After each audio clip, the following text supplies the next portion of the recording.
अब नाराजगी जैसी, सिलफुटअव्वल जैसी स्थिति तो नहीं बनेगी ना? देखिए, ये निर्णय जो है कार्यकर्ताओं से पूछ कर लिया गया है, सभी कार्यकर्ताओं से पूछा गया है, बाकायदा पैनल में जो योग्य लोग थे उनके नाम पैनल में आए हैं, और हो सकता है कि जो पैनल में 2 लोग थे या 3 लोग थे उनमें से किसी एक ही को बनना था, तो जो बाकी के 2 लोग नहीं बन पाए उनका पार्टी उपयोग करेगी इसमें। बिल्कुल, कोई दूसरी जिम्मेदारी जो है उन्हें दी जा सकती है। लेकिन गुंजन जी, एक चुनौती तो कहीं ना कहीं अब भारतीय जनता पार्टी के लिए भी कांग्रेस खड़ी होती हुई दिखाई दे रही है। ठीक है, एक राजनीतिक दल के तौर पर तो अभी तक का चुनौती देख ही रही थी, लेकिन अब संगठन को जिस तरह से मजबूत कर रही है, वो कुछ ट्रेंड वैसा ही है जैसा बीजेपी का हुआ करता था। उसी ट्रेंड के अनुसार अगर कांग्रेस अपने आप को मजबूत कर रही है तो यह दर्शाता है कि आने वाले भविष्य में चुनौती तगड़ी होगी। दीपेश जी, देखिए, कांग्रेस की जो असली मानसिकता है वो जनता को भी पता है, आपको और हमको भी पता है, लेकिन आज उनके प्रवक्ता ने उसे फिर सिद्ध किया आप ही के प्रतिष्ठित चैनल पे। आपने सुना होगा फिरोज जी ने कई शब्द इस्तेमाल किए कि जो रुतबा होगा जिलाध्यक्षों का वो प्रदेश अध्यक्ष के जैसे होगा, जो ताकत जिलाध्यक्ष को दी गई है, जो पावर जिलाध्यक्ष के हाथ में दिया गया है। तो इन्होंने जितने शब्दावली जो इस्तेमाल किया है, रुतबा, पावर, ताकत, ये उस व्यक्ति विशेष के लिए किया गया है। क्या इन्होंने एक बार भी कहा कि वो व्यक्ति उतना समृद्ध है जो जनता के लिए वहां बैठा है? क्या वो जनता के विकास की नीयत रखता है?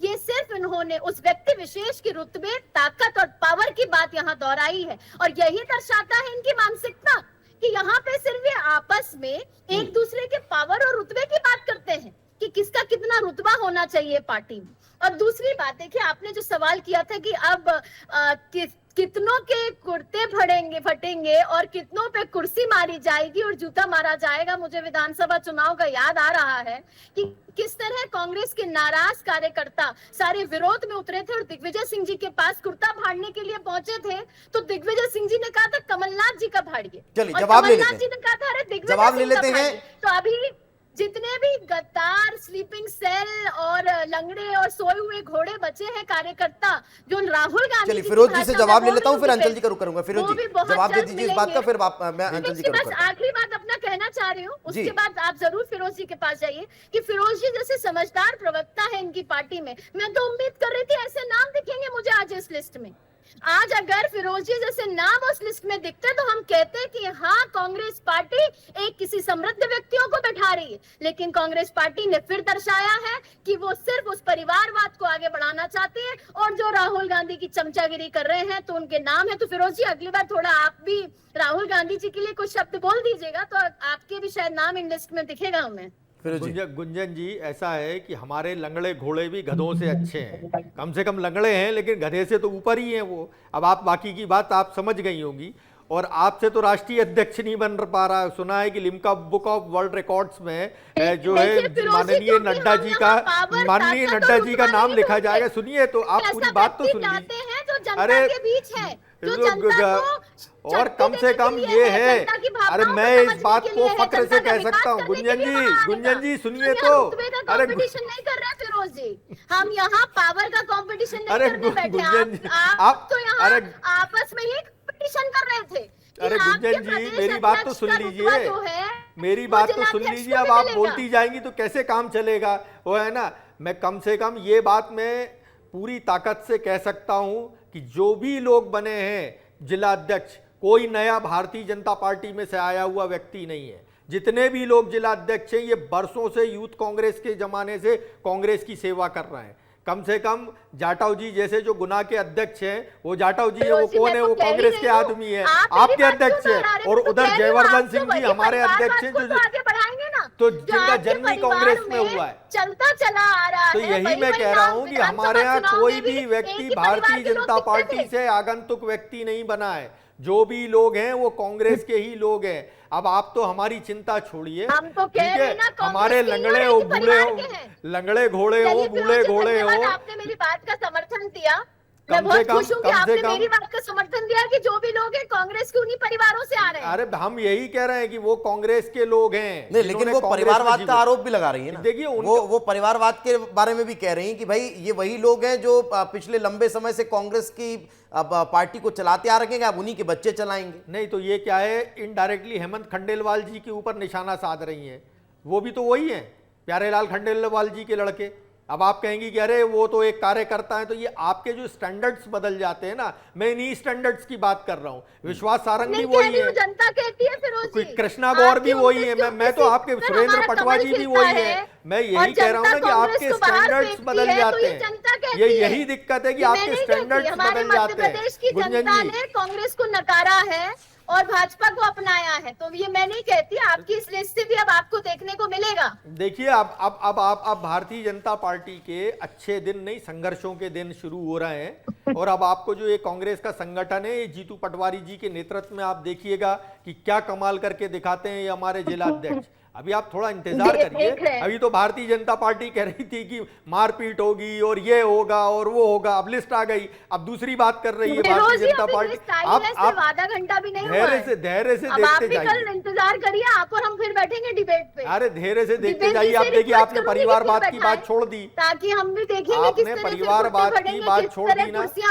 अच्छा गुंजन जी एक और सवाल, भारतीय जनता पार्टी में भी बहुत लंबे समय से इंतजार चल रहा है, चाहे वो संगठन में बदलाव का हो, चाहे निगम मंडलों में नियुक्तियों का हो, चाहे आप कैबिनेट विस्तार का जिक्र हो, वो आखिर कब तक पूरा होगा? क्योंकि नए प्रदेशाध्यक्ष बनने के बाद अब संगठन के कई लोग हैं जो टकटकी लगाए देख रहे हैं कि हमें मौका मिल जाएगा। दीपेश जी, अगर हमारे पूरे भारत की अगर मैं बात कर लूं या पूरी दुनिया की बात कर लूं, तो सबसे सशक्त कैडर बेस्ड पार्टी अगर कोई है तो वो भारतीय जनता पार्टी है।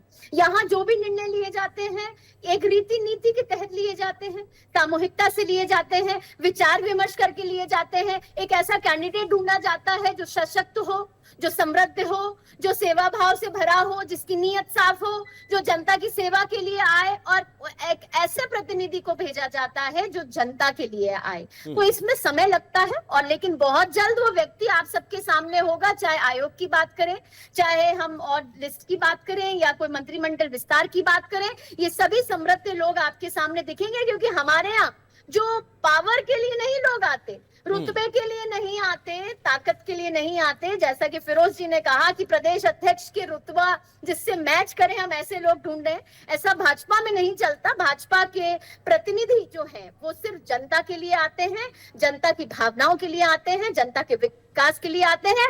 और जो हम विकसित राज्य 2047 का संकल्प और परिकल्पना राम राज्य की आज हमारे पूरे देश की जनता ने ली है, जिसे हमारे यशस्वी प्रधानमंत्री श्री नरेंद्र मोदी जी पूरा कर रहे हैं, उस पथ पर जो उनका साथ देगा, ऐसे ही लोग आपको बहुत ऐसे लोगों का अब जो नाम है वो आने वाले भविष्य में सुनने को मिलेगा। मैं लौटूंगा, मैं सिद्दीकी जी से इसका जवाब लूंगा, लेकिन एक बार रुक अंचल का कर लेता हूं। एक बड़ा सवाल ये जो लिस्ट आप पढ़ रखे हैं, मैंने भी अभी देखी है, इसमें क्या ये समझा जाए कि जिला अध्यक्षों के लिए भी बहुत ज्यादा मंथन पार्टी ने किया है, चाहे जातिगत समीकरणों का जिक्र कर लीजिए, अब कद का जिक्र कर लीजिए, और अब या फिर ये कह लीजिए कि उस जिले में किस नेता की कितनी ज्यादा छवि है, हर एंगल पर पार्टी ने बहुत ज्यादा फोकस किया है, स्टडी की है, उसके बाद इन नामों का ऐलान हुआ है। बिल्कुल दीपेश, एकदम सही कह रहे हैं आप। ये जो लिस्ट है, जैसे मैं इसमें नाम देख रहा था, एक नाम इसमें जैसे अभी हम जयवर्धन सिंह की बात कर रहे थे, प्रियव्रत सिंह की बात कर रहे थे, इसमें एक जिलाध्यक्ष का नाम है सतना से भी, सिद्धार्थ कुशवाहा। सिद्धार्थ कुशवाहा वही है जिन्होंने 4 बार के सांसद गणेश सिंह को भारतीय जनता पार्टी के विधानसभा चुनाव में शिकस्त दी थी। तो कुल मिला के, और इसके बाद जब वो लोकसभा चुनाव भी उनके खिलाफ लड़े थे तो बहुत ही कम अंतरों से चुनाव हारे थे। तो कहीं ना कहीं उनका जो जनाधार है वो सतना में अच्छा है, सभी उम्र के नेताओं के साथ उनकी अच्छी बनती है निश्चित रूप से। और कांग्रेस निश्चित रूप से, हमारे यहाँ एक कहावत है दीपेश, घोड़े में जो चढ़ता है वही गिरता है और गलतियों से ही सीखता है। लेकिन कांग्रेस में जिस तरीके से परिवर्तन आ रहा है, जिस तरीके से बड़े नेताओं का, अपने जो वरिष्ठ नेता हैं वो अपने कनिष्ठों को जिस तरीके से आगे बढ़ा रहे हैं, ये सब देख के लगता है, क्योंकि जब वो एक मंच पे सारे नेता इकट्ठा होते हैं तो एक दूसरे का सपोर्ट करते भी नजर आते हैं। लंबे समय से ये एक चर्चा कांग्रेस पार्टी को लेकर के स्पेशली मध्य प्रदेश में तो बनी हुई थी कि सेकंड लाइन जो है उसके लीडरशिप तैयार नहीं हो पा रहे हैं, अब वही देखने को मिल रहा है। बिल्कुल बिल्कुल वही देखने को मिल रहा है। और कांग्रेस पार्टी ने युवाओं को, कांग्रेस पार्टी में सच्ची निष्ठता के साथ काम करने वाले लोगों को और मौका दे रही है निश्चित रूप से। और कांग्रेस पार्टी इस बार जब भी चुनाव लड़ेगी तो दीपेश, मुझे जो अभी का जो सीन समझ में आता है वो देख के मुझे लगता है कि संगठनात्मक रूप से भारतीय जनता पार्टी बहुत बड़ा दल है, जैसा कि कह रही हैं बीजेपी की प्रवक्ता, लेकिन कहीं ना कहीं कम समय में और संगठन को बहुत मजबूत करने की दिशा में कांग्रेस आगे बढ़ रही है। अभी से काम करना शुरू कर दिया है और यही अब देखने वाली बात होगी कि कैसे ये अब नए जिला अध्यक्षों की कवायद के बाद अब पार्टी अपने संगठन को और मजबूत करती हुई दिखाई देती है।